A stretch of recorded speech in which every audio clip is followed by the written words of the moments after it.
Good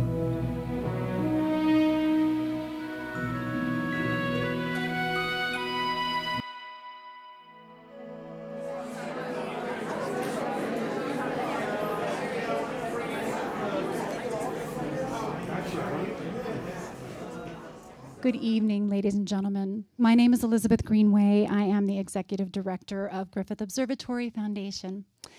I love my job. I love it. Thank you. Thank you all so much. It's my honor to welcome you to tonight's very special opening reception and celebration of our monumental new exhibit here at Griffith Observatory, the Celestial Globe. The mission of Griffith Observatory Foundation, for those of you who do not know, is to support and promote Griffith Observatory as a home for science, literacy, education, and public astronomy. Since 1978, contributions from donors and members have helped the foundation to underwrite the observatory's signature school program, serving more than 65,000 students this year. That's right. You will never forget that field trip. It's just as magical as an adult, by the way. As well as essential staff, global astronomical broadcasts, technology projects, and exhibits like the one that you are about to see tonight. During my first 9 months as the Foundation's new chief executive, I have had the great privilege of watching a heroic team of scientists, creative collaborators, donors, and staff work together to bring the Celestial Globe to fruition. But this culminating moment truly has been decades in the making. I would like to gratefully acknowledge the Board of Directors of Griffith Observatory Foundation, led by President Danish Khan. Thank you, Danish. For its leadership and steadfast support of the Celestial Globe project. We are especially grateful to board member Ethan Eller, who could not be here with us this evening, but championed the Celestial Globe since the moment of its inception. Yes. And we're very excited to welcome Ethan's daughter, Wendy Eller. Wendy and grandson, Aries. You're welcome. I'm so happy you're here. Thank you for coming. I'm also very pleased to welcome and recognize Joyce Eisenberg Kiefer and Nicholas Thacker Eisenberg, whose generous early support through the Ben B. and Joyce E. Eisenberg Foundation helped to lift the Celestial Globe off the ground. Thank you very much. Thank you. And I am honored to acknowledge the board and staff of the Amundsen Foundation, represented this evening by Program Officer Ron Bershore, who generously provided, yes, thank you, Ron. Thank you, Amundsen Foundation. Thank you for generously providing the funding to complete and permanently install the Celestial Globe here at Griffith Observatory for the benefit of millions of visitors. Thank you all so very, very much for your unwavering commitment to this project. The official dedication of the Celestial Globe will take place immediately following this program. And now, without further ado, I wish to extend my heartfelt thanks and congratulations to Mark Pine, Deputy Director of Griffith Observatory, and the adept and intrepid program manager for the beautiful Celestial Globe project. Congratulations. And I know you will all join me in congratulating and welcoming to this podium the Director of Griffith Observatory, Dr. E.C. Krupp. Ed. Thank you very much, Elizabeth. Just a delight. Now, listen, I don't normally comment on wardrobe, but Elizabeth is straight Art Deco tonight, you know. So my job is, in fact, to delay your experience of the Celestial Globe as long as I can, to build the tension so that all of you begin to feel the strain, the terror, the anxieties that have brought us to tonight. So as I delay in getting you to that point, please be assured you will see the globe tonight. But nothing I show you before then is the Celestial Globe as it really is. So there's your disclaimer. So Atlas Shrugged, the title of Ayn Rand's notorious mid-20th century novel, should actually make us all very uneasy. Atlas was a Titan, the generation of the divinities that preceded the Olympian gods, and it was his responsibility to hold up the cosmos, which the ancient Greeks represented by its most sublime dimension, the sphere of the fixed stars. That sphere reliably turned with a daily rhythm around the north pole of the sky, and this in fact is what that looks like from the Earth, and in fact right from Griffith Observatory's Gottlieb Transit Corridor, where the meridian, the north-south line, runs straight to the far stairs in this view, and the banister there points up to the North Star. And of course, in a time exposure, the stars seem to circulate around it. Through that fundamental daily motion of the sky, the world seemed mobilized and regularized and stabilized. That makes Atlas a metaphor for an anchored and a steady and a hospitable cosmos. He is an agent of cosmic order, really a personification of the world axis, and an emblem of what makes the world work the way that it does. Atlas bears the sky, as the Greek poet, playwright Euripides wrote, on his brazen back. And if he were to shrug, it really wouldn't be pretty. Any lift and dip of his shoulders would rattle the axis of the sky, and that would, in the minds of the ancients at least, threaten the order of the world and the serenity of the sky, and make you wonder just about what is coming next. I am cheered, however, to let you know that we are all on the job with Atlas tonight. That's Griffith Observatory Foundation, Eisenberg Foundation, the Amundsen Foundation, artist Cindy Kiefer, the Big New Foundry and Fabricator, and Miyamoto Structural Engineering. The Griffith Observatory cosmos is secure. Serenity and wonder prevail. The sky, Cindy Kiefer's monumental celestial globe, has been lifted off of Atlas' shoulders and put into place at Griffith Observatory and is holding steady as it reliably turns in gravity's stairway. Atlas at Griffith Observatory has been unchained. We shall, of course, take a look at this titanic endeavor a short time from now. But please, however, let me provide just a little bit more background on Atlas, the ancient sky, and the celestial globe. In Greek myth, the children of the Titans, the Olympian gods, led by Zeus, took on the older generation, battled them for supremacy, and after a 10-year war, defeated and punished them. Atlas was sentenced to hold up the heavens, and that's what he's doing here on this ancient Greek vase, and also on this drawing of an ancient Greek wine cup, where he is joined by Prometheus, another Titan, confined to the eternal penalty box. Sometimes Atlas gets a break, however. Here from the temple of Zeus at Olympia in Greece is a relief of the 11th labor of Hercules.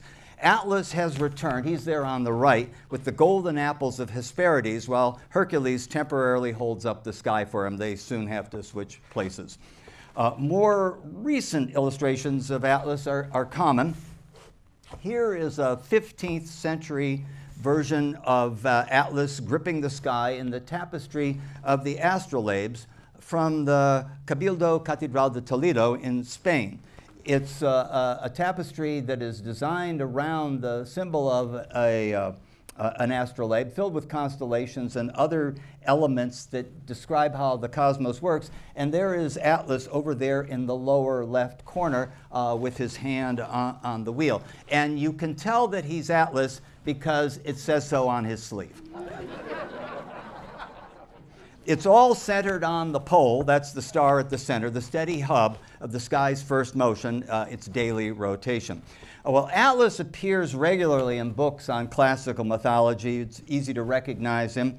And in fact, the Roman poet Ovid wrote that, let's see if we get him there, Atlas was changed into a mountain as huge as the giant he had been. His beard and hair were turned into trees, and his hands and shoulders were mountain ridges. And what had been his head was now the mountaintop, and his bones became rock. Then he increased to tremendous size, and the whole sky with its many stars rested on him. Well, you can find Atlas in Rockefeller Center in Manhattan, and he also plays a significant role in Pacific Standard Universe, which is Griffith Observatory's animated film for the PST Art art and science collide operation. And then here he is, at least marginally, in the Los Angeles Times, Atlas in winter. And of course, Atlas is on the job in the Hugo Ballin mural on the ceiling of the W.M. Keck Foundation Central Rotunda at Griffith Observatory. Those Ballin murals going back to 1935. You've already seen the oldest statue of Atlas. It's in the Museo Nazionale Archeologico in Naples, Italy, known as the Farnese Atlas. It's solid marble and 7 feet tall. Usually assigned to the 2nd century A.D., the Farnese Atlas is thought to be a Roman copy of an earlier statue from the Hellenistic period and perhaps the 2nd century B.C. We don't know where it was originally displayed in Rome, but the Library of Trajan's Forum, Forum is right there near Trajan's Market in that view, or the Baths of Caracalla, have been suggested. Wherever it was displayed, it's puzzling. What, of course, was its function? Its globe is a valuable but incomplete and figurative star map. It's not a handy and serviceable guide for the night sky. No working astronomer would consult it to prepare a nightly observing strategy. It's not a research tool. It is a piece of public, or at least semi-public sculpture.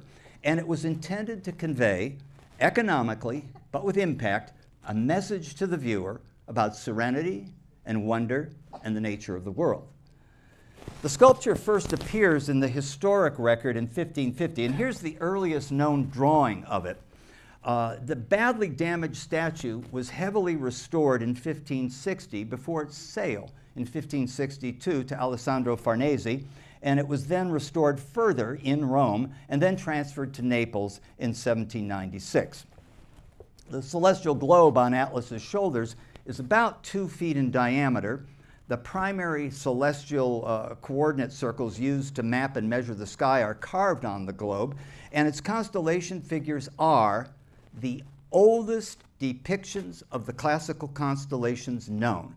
They are the very foundation for the constellations astronomy still uses to map and position the sky, and that's why we care about this ancient sculpture at Griffith Observatory. This, by the way, a historic drawing of the constellations on the Farnese Atlas coming about 100 years after it moved with some restoration.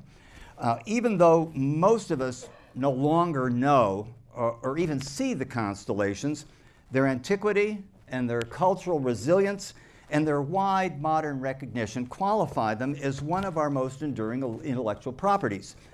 They are still popularly known as vehicles or myth. They're intrinsic elements of planetarium shows, which transform that wilderness of stars overhead into the familiar figures in the celestial landscape. And that means they also help define the function and the profile of Griffith Observatory. Well, you can't miss them in the Samuel Ocean Planetarium, and they also appear every month in the Griffith Observer magazine. They're on the Griffith Observatory Astrorama, and they map the annual excursion of the sun on the meridian arc and on the ecliptic chart of the Gottlieb Transit Corridor. Some of them, of course, are even up there with Atlas in the Ballin ceiling mural. Now, because the constellations almost always come to mind when anyone ponders the night sky, they had to be mapped into the plan for the new, comprehensive, and integrated exhibit program that would be part of Griffith Observatory's major renovation and expansion that was completed in 2006. When we were planning, however, I didn't even want to think about exhibits. We were overwhelmed with everything else that required focus and, of course, money. And Camille Lombardo, executive director of Friends of the Observatory at the time, said, nevertheless, you have to do it. So I took a, yeah, I think so. I declined several times, by the way, Camille will confirm. So I took a first stab at pulling a detailed plan together. The underpinning needed to unite all of the essential components of that plan, however, eluded me. It just didn't have the unity that it required until Mark Pine looked at the plan and identified the primary theme, observing the sky. Seems obvious now. Then it wasn't. And you can thank Mark that we got back on the rails. That led to the fundamental document, because you got to have documents, called Exhibiting the Imperatives. It was dated the 25th of April, 2000. And that's really the point of this apparently tangential story I'm telling. In that plan, I included an installation of a replica of the Farnese Atlas with its constellation globe at what would be the new junction in the heart of the Griffith Observatory universe, what is now the center of gravity at the bottom of gravity's stairway, and which links the historic level of the observatory to the new underground addition, the Gunther depths of space. The planning document explained that Atlas would be, and now I quote, a downstairs counterpart to the Rotunda mural and to the Planetarium Theater. See the Zeiss Mark IX Universarium there. Well, you can trace the DNA of the Zeiss Planetarium star projector back 2,000 years to the Farnese Atlas celestial globe. I intended then to put the old cosmos on display for visitors about to enter the modern universe of astrophysics and other worlds. So you have to ask, what was he thinking? A full-size facsimile of the full-frontal Farnese Atlas in a family-friendly public observatory that hosts tens of thousands of students to the morning school program each year would, some might argue, be a distraction. That didn't matter, however, because the Farnese Atlas initiative was already doomed by time and by money. We didn't have enough of either. And when we reopened in 2006, after 5 years of major construction, there were no Farnese Atlas constellations on the premises. I still wanted the Farnese Atlas, but I gradually came to my senses, and by 2013, the project was redefined, and communications from that time explained that we did not intend to duplicate the original statue, but, and now I'm quoting, we imagined instead commissioning a sculpture of the sphere and constellations, not necessarily solid, but possibly something openly framed on which would be fixed some kind of bronze image of each of the constellations on the original. Now that's kind of a nice picture of what I just described, and that's one of Cindy's digital animation versions of the celestial globe at an early stage. Before Cindy even came onto the project, however, we had a word description and needed to get someplace that was far more visual. So fortunately we did, as you will see. Going on to the description, it would be derived from the original, but it would have its own integrity. I imagine our Farnese constellation sphere suspended from the skylight above the mid-level landing and gravity's stairway. And from the south gallery, it would appear at eye level. It should rotate so that visitors should be able to see all the constellations. And then in summary, so fundamentally, an original sculpture based on the Farnese Atlas celestial globe suspended in gravity's stairway is the objective. We are looking for something with original and classic artistic merit to permit us to treat it as an exhibit, like the murals in the Keck Central Rotunda and the Wilder Hall of the Eye.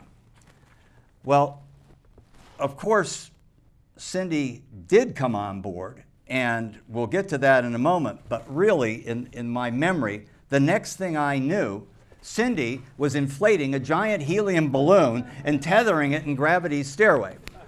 That was October 2015. But for the years leading up to that point, Friends of the Observatory, now, of course, Griffith Observatory Foundation, board member Ethan Eller had been committed to this project and had worked to move it forward. Ethan found Cindy, and Cindy had already then studied the background for this unprecedented exhibit and had developed digital visualizations of the proposed celestial globe.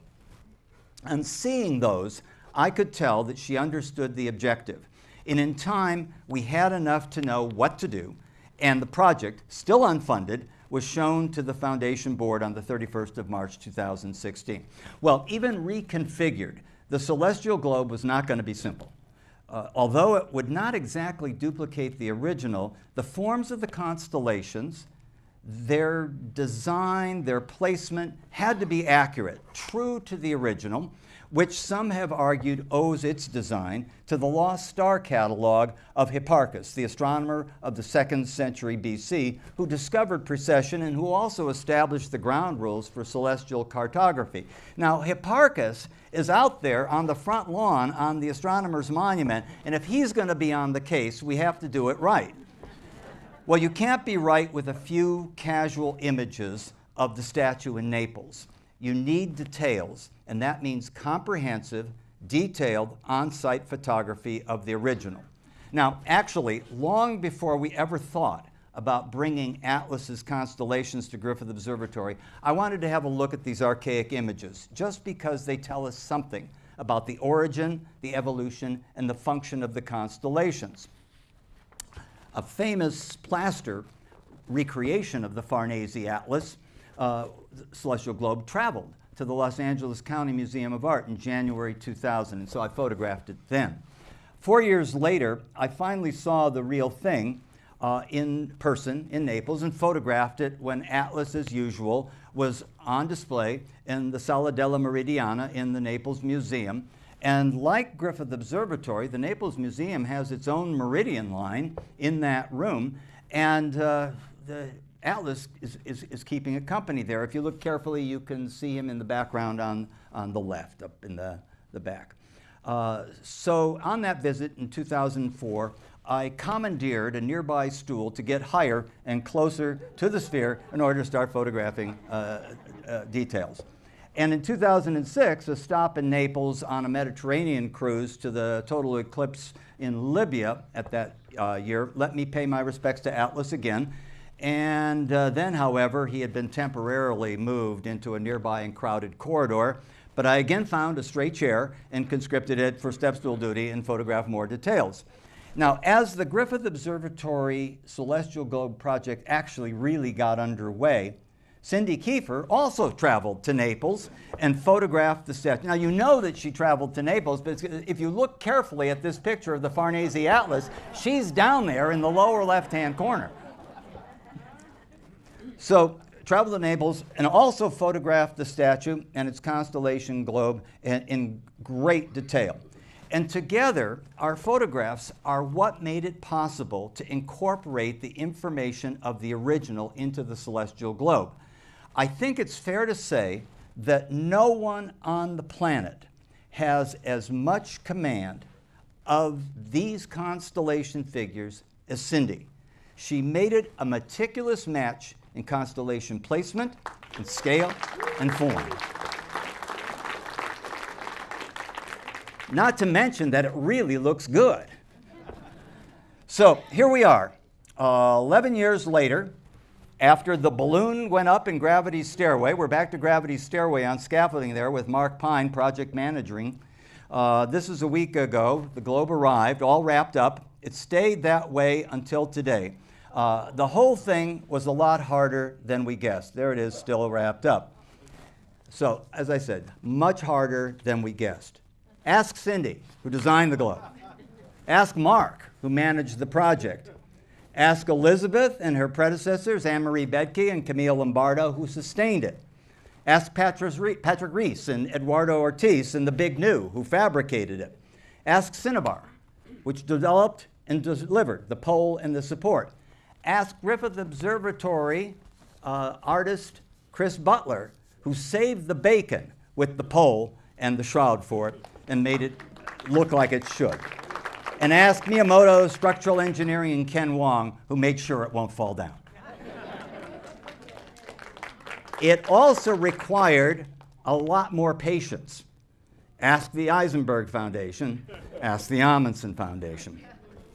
But Atlas shrugged it all off, and we now have an 800-pound, 4 feet in diameter, stainless steel sphere of celestial circles with 46 bronze constellation figures echoing the oldest known images of the classical constellations all balanced and twirling like a slow and stately spindle, 18 feet in the air in the middle of gravity's stairway, with the cosmic axis affiliated with the image of Atlas holding up the heavens in the nearby Ballin ceiling mural, as the Foucault pendulum there circles around and demonstrates that the Earth is turning, and in real time for visitors to Griffith Observatory. Well, the celestial globe performs this trick with a nod to the spinning Earth, with the time exposure here again pointed at the north pole of the sky demonstrates, which is really the illusion of the Earth turning around, but making the sky seem to turn like an umbrella. That persuaded our ancestors that the Earth is motionless in a geocentric cosmos. So there's your geocentric cosmos for you, with the sky turning around, in that case the sun rising on one side and going over on the other. Well, we still experience on the Earth, we still experience the sky like this, with the stars turning around the north pole of the sky. But we really didn't understand what is going on until astronomy and physics and mathematics, and 4 of those astronomers out there on the Astronomers' Monument changed everything. Well, there's 3 of them at least. The modern consequences of that transformation are spotlighted beyond gravity's stairway in the Gunther depths of space. But whether visitors encounter the celestial globe from above, and in doing so then go down, transform potential energy into kinetic energy as they descend and find the globe, or if they go the other way and turn kinetic energy into potential energy by going up the stairway, they all enter a grand, expansive, and elegant space populated with a titanic celestial globe, rock steady, turning with grace, and outfitted with Orion, Andromeda, the Zodiac, and more. 46 constellations altogether. And those constellations make their rounds with monumental dignity, remind us of all the stories told in the sky, and confer on us serenity and wonder. In this picture, it's still all wrapped up. But now it too is actually unchained out there. It's time we have a look at it. Elizabeth, shall we take a walk?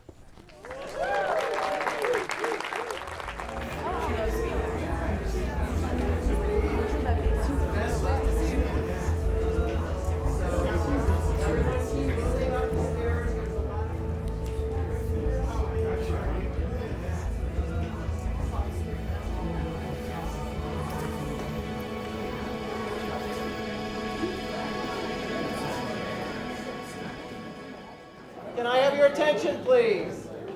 I give you Dr. Ed Krupp. Wow. But you can't keep it. Yeah.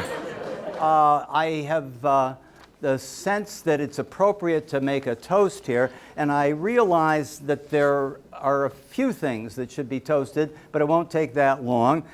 First and foremost, please let me toast Eisenberg Foundation and the Amundsen Foundation.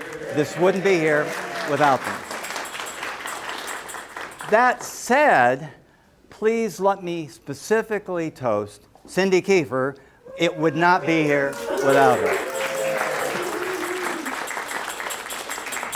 I still also really want to toast Alessandro Farnese for saving the original statue. And frankly, Hipparchus for putting the catalog together, and somehow getting those stars in the right place. But most of all, I think it's necessary to salute Atlas, who's held up this globe for 2,000 years and finally gotten some relief. But to the celestial globe, thank you one and all.